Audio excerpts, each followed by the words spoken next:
مرزا صاحب، یہ اس وقت یہ بتائیے کہ عوام کا حکومت پر، اپنے ملک پر اعتماد ہونا بھی بہت ضروری ہے. جس طرح سے آپ نے صورتحال بتائی، میں جاننا چاہ رہا ہوں کہ اس ساری سچویشن میں جو ایران کے عوام ہیں ان کا اعتماد ہے ہر طرح سے، کیونکہ مختلف پروپیگنڈا تو کوئی دوسرا آ رہا ہے، لیکن حقیقت کیا ہے وہاں پہ؟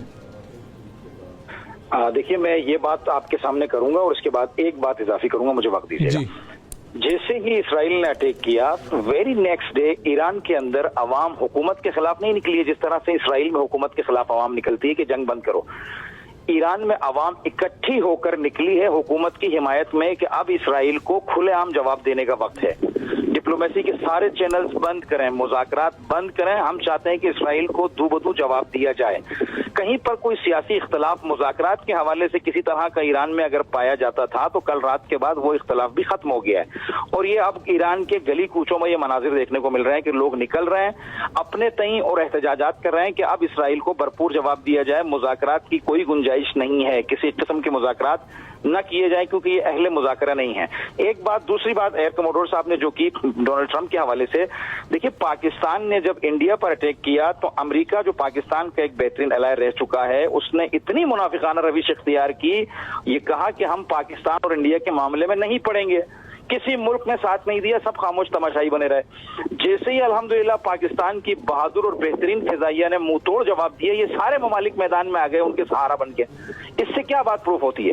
اس سے یہ بات پروف ہوتی ہے کہ اس حملے کو بھی ڈونلڈ ٹرمپ نے ہی کروایا تھا. یہ بنیا آدمی ہے، یہ منافق آدمی ہے، اسی نے کروایا.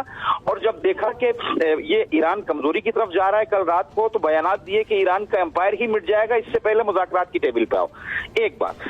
اور دوسری بات جو ایئر کموڈور صاحب نے کی، وہ ابھی میرے خیال سے ایک اور بات کی تھی، میرے ذہن سے نکل گئی. آپ مجھے یاد دلائیے گا پلیز، جو ابھی لاسٹ ٹائم ایئر کموڈور صاحب. یہ بس ایک بات یہ بتائیے گا کہ جس طرح آپ نے کہا جی وہاں پہ عوام مظاہرے کر رہے ہیں کہ جواب دیا جائے، یہ جنگ اگر یہ طوالت اختیار کرتی ہے تو کیا، دیکھیں دونوں طرف نقصانات ہوتے ہیں اور ابھی بھی نقصان تو ایران کو بھی بہت ہوا، تو کیا عوامی جذبات کیا ہیں؟ یہ جنگ جو ہے کیا یہ طوالت اختیار کرتی ہے تو یہ ایران کی اسٹیبلشمنٹ، گورنمنٹ، عوام لڑ سکیں گے؟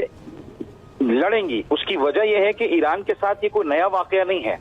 ایران نے 8 سال عراق کے ساتھ جنگ کی ہے، پشت پر نیٹو اور امریکہ موجود تھے، یعنی پوری نیٹو سے اور امریکہ سے جنگ لڑی ہے. 8 سال کا تجربہ ایران کے پاس موجود ہے. وہ لوگ مرے نہیں ہیں، وہ زندہ ہیں اور وہ اس اسٹوری کو اپنی آنے والی نسل کے اندر ڈالتے ہیں، ان کے اندر فیڈ کرتے ہیں کہ ہم نے 8 سال جنگ کی ہے، ہم نے بھوکا رہ کر بھی لڑائی کی ہے، اپنے ایک خطے کو ہم نے کسی کے حوالے نہیں کیا ہے، دشمن کو اپنے اوپر حاوی نہیں ہونے دیا ہے، ہم اپنی آزادی کے اس تسلسل کو برقرار رکھیں گے. یہی بات ایران نے اپنے لوگوں کے درمیان انٹرنیشنل میڈیا کی غلط فیڈنگ کے باوجود انڈورس کی اور اس میں کامیاب ہوئے ہیں. ایک طبقہ جو تجارتی طبقہ ہے، جس کو اپنے تجارت کا خوف رہتا ہے، وہ اس بات پر نالا ہے کہ انٹرنیشنل جو تعلقات ہیں، ریلیشنز ہیں، ان کو بحال کیا جائے. لیکن ایران کے اندر 75% جو لوگ ہیں وہ اس بات کے حامی ہیں کہ ایران کو استقلال چاہیے، آزادی چاہیے، اپنے فیصلے اپنے مطابق ہوں، کوئی باہر سے آ کے ہم کو ڈکٹیٹ نہ کرے کہ ہم نے کیا کرنا ہے.